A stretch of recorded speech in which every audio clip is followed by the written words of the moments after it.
ધારી અને આસપાસના ગામડાઓમાં બપોર બાદ વાતાવરણમાં અચાનક પલટો આવ્યો હતો। ગરમીથી ત્રસ્ત લોકોને આંશિક રાહત આપતા વરસાદી ઝાપટા શરૂ થયા હતા।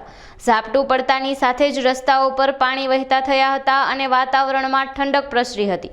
જોકે આ માત્ર હળવા ઝાપટા હોવાથી હજી પણ સૌ કોઈ સારા અને મન મૂકીને વરસે તેવા વરસાદની રાહ જોઈ રહ્યા છે।